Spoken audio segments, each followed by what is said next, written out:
Сәлем достар, парақшаны жоғалтып алмау үшін тіркеліп, лайк басып кетуді ұмытпаңыздар. Тағы да қызықты видеолар салатын боламын.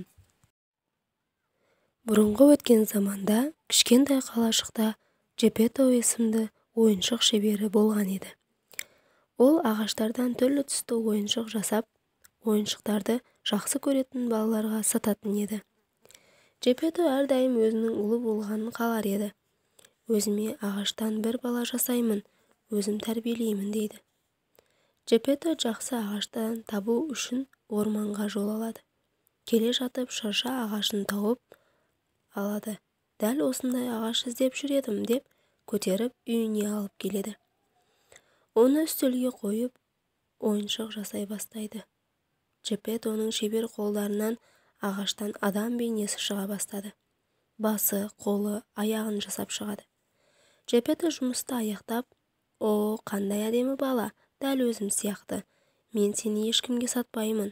Сенің есімің Пиноккио болады», деп қуанады. Кеш батып, Джепетто ұйықтауға жатады. Пиноккионы қасына жатқызады. Бір кез бөлмеде сиқыршы қыз пайда болады.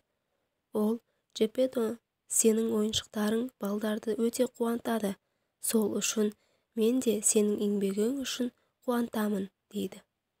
Сиқыршы қыз сиқырлы таяғымен Пиноккионы тірі жанға айналдырады. Ойыншық бірден қимылдай бастайды.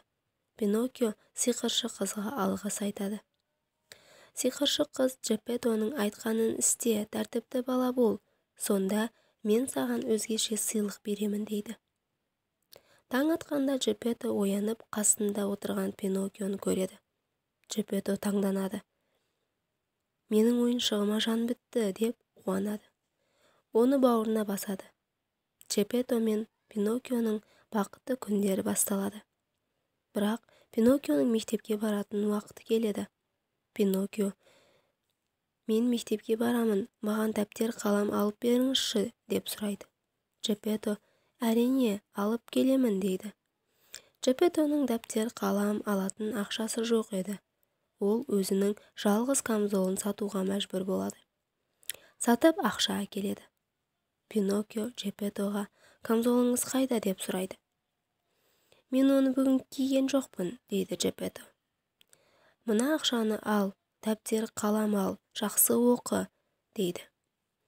«Рахмет», деп Пиноккио дүкенге кетеді. Дүкенге бара жатып, бір топ адамдарды көреді. Олар не үшін жиналып тұр екен деп қызығады. Адамдардың арасынан кіріп кетеді. Оның алдынан үлкен бір цирк шығады. Есік алдында сайқымазақ тұр еді. Ішке кірмек болғанда сайқымазақ оны тоқтатып, «Ақшасыз кіре алмайсың», дейді. Пиноккио ойланып тұрып, Джепетто берген ақшаны оған береді.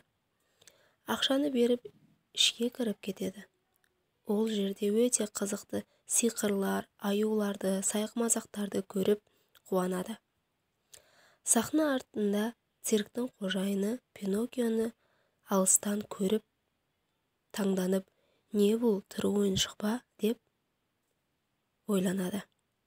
«Мен оны өзіме алып циркте ойнауға мәжбүр етемін. Қуыршақ ойнатамын.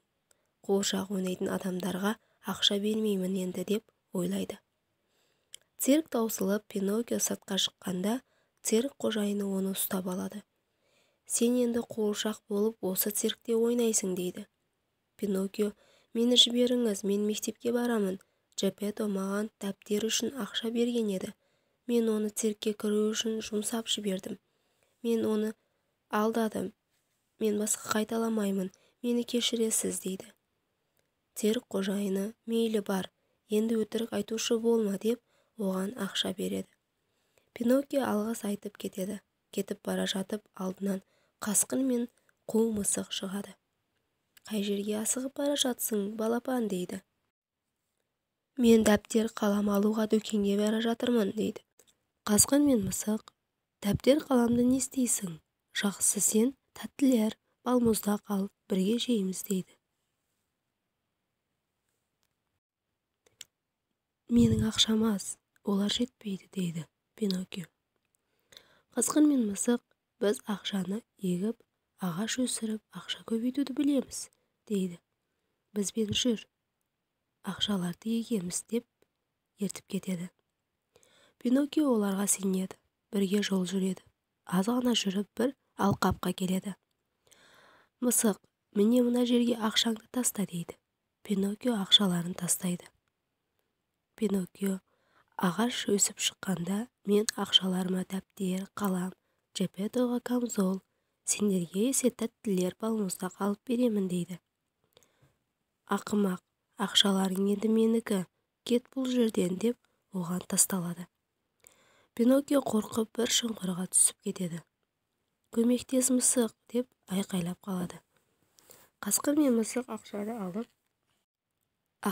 алып қашып кетеді. Пиноккио болса жалғыз қалады. Ол жылайды. Сол кез сиқыршы қыз пайда болады.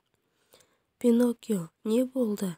Қалай шұңқыр ішіне түстің? Деп сұрайды. Пиноккио жылап, мен дәптер сатып алу үшін дүкенге бара жатыр едім. Қасқыр мен мысық менің ақшаларымды алып қойды дейді. Сол кез оның мұрны өсіп кетеді. Менің мұрныма не болды? Неге өсіп кетті дейді Пиноккио. Себебі сен маған өтірік айтып тұрсың дейді сиқыршы қыз. Пиноккио ұялып сиқыршы қызға барлығын айтып береді. Шынын айтқаны үшін мұрны өз орнына қайтады. Сиқыршы қыз Пиноккионы шұңқыр ішінен шығарып алады. Ол алғыс айтады. Пиноккио қайтып келе жатып бір әйелдің сөзін естіп қалады.